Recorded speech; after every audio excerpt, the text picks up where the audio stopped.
Hello, everyone, and Madayaw. It's me, Teacher Maita. Welcome to another video. If it's your first time here, hello, and I hope you enjoy this video. It's gonna be all about exhibits in the new normal. What is this new normal, anyways? This is a student guide for those putting up an exhibit. I hope it'll give you a guide. So this is not the 100%, it has to be this. No, it's just a guide where I will be giving you some examples of different types of exhibits that you can put up now, today. It's 2023. So, what do exhibits have to have? They have to have a theme and topic, your components, which you will do through maybe a sketch or mock up. You need to have a time frame, what you're doing. Of course, this is very important. A time frame that you can actually follow. And don't forget your budget. All right, so your theme is the look of your exhibit. What is this? So is it like retro theme, under the sea theme, Broadway, masquerade? So you pick a theme and it dictates what your exhibit would be. Let's say you have an art exhibit. Now, usually for art exhibit, we follow a minimalist look, but that doesn't mean you cannot apply a theme. There are some who wants to go with, I want something very close to nature theme, at the same time tells us that we're very Filipino, but at the same time, it's very eco-friendly. All right, so they use bamboo poles to hold up the exhibit, the paintings and sculptures, and where the lights are hit, they use bamboo poles. So things like that. It doesn't have to be distracting because sometimes when we think of theme, it has to be like chaotic backdrops and stuff like that. Like when we say under the sea theme, like all your backdrops are painted blue and have some glittery seashells and stuff. No, it doesn't have to be that way because you can have like a sea theme, but at the same time, it will not detract or distract your audience from what you want to showcase. And usually it is a form of artwork, but not limited to artwork. It could also be a series of posters where you are trying to educate the public on certain topics, especially if you're humanities students. All right, so your topic is the message. So, what is the point of this exhibit?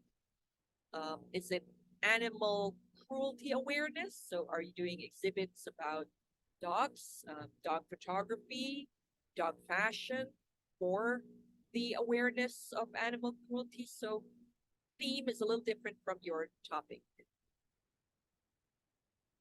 Now, you have to know your target audience. Who's going to view this? What are the age range? Is it gender specific? I'll give you a very specific way that we use this. All right, so we had several exhibits in Alabang Town Center and Tiendecitas. That time they were so big into pet events. That was long before COVID. I think everything stopped during COVID, but prior to that, they loved doggy events and they will always target the exhibits to children like 7 to 10 year olds, 5 to 10 year olds. Why? Because when you target those types of kids, it means it's very family friendly. In other words, the whole family will be coming. So if you target those specific kids, they will come. Everyone will come. Mom and dad will come because kids. So you usually put it on a weekend, so mom and dad will be there. So if kids will come, mom and dad will come. Usually, if it's a Sunday, even grandma, ninang, ninong, they will come. Um, and for affluent neighborhoods such as Alabang Town Center, they will be coming with yaya, yayo, and the mall loves those things. That's why they love to sponsor exhibits because they know the whole family's coming, and if the whole family's coming, they're gonna eat, and the mall takes a percentage from the sale. So the more the restaurants and even the parking make money, they'll make money because the parking goes, I think it goes straight to the mall. So that's a big chunk of their income, right? So they need to draw people in. And for you to draw people in, get the kids to go there. Because if you just target, if you say like, all right, I'm gonna target the dads. We're gonna put sporting equipment and stuff. They won't necessarily bring the kids because dad wants that day out, go out with the boys or maybe by himself to look at sports equipment. He's just by himself. He's one person. If he's gonna eat one hamburger. Now, you're targeting the whole family, one, two, three, four, five children. Let's put it a realistic number. Three children. Say three children, mom, dad, Lola, Yaya, driver. Suddenly you have eight people in that mall. Multiply that by how many people you know that will have that type of target age range, family size, then there you go. So even if you say an average five per family, that's a big number compared to one, right? So that's how we use targeting. Are they gender specific? Not quite, but if we are, sometimes when we're very gender specific, we gear it towards the girls because girls have more buying power. So if you have like pretty princess pet parade, oh, the buying power for that would be higher than boys because girls love pretty, frilly things. So yeah, there you go. That's how we do exhibits. Because usually when we also do pet exhibits, like um, awareness for animal cruelty, or we're raising money for a shelter, the exhibit is here.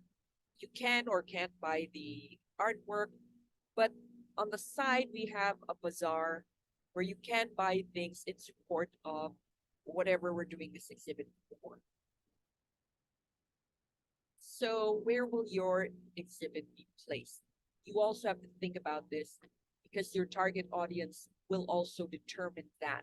So if you're going for something family friendly, it should be either a park or a mall. Um, Hypothetically, let's say you got sponsored by CCP.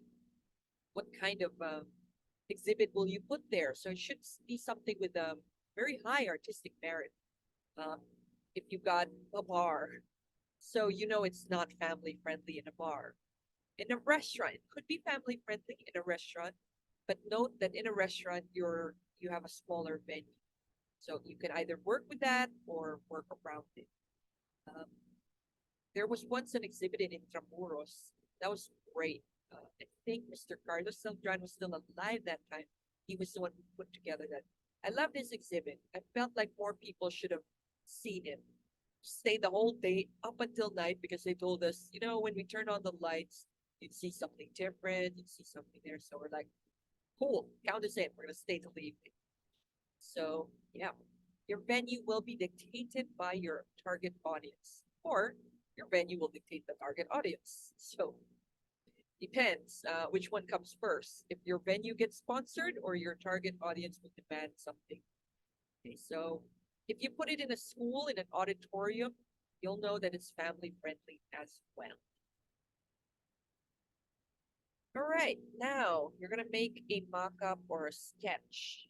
This is important because you need to know or visually try to think of how it would look like. As you cannot visualize it, it's not gonna materialize. So what's it gonna be?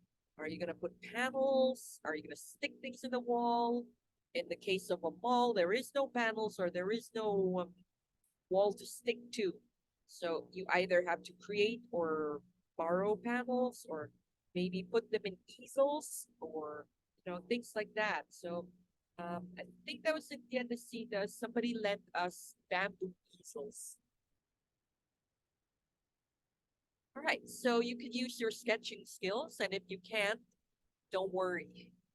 There are programs that would help you. Even Canva could be something like that. You just use their frames, squares, lines here to create your mock-up. Try to visualize.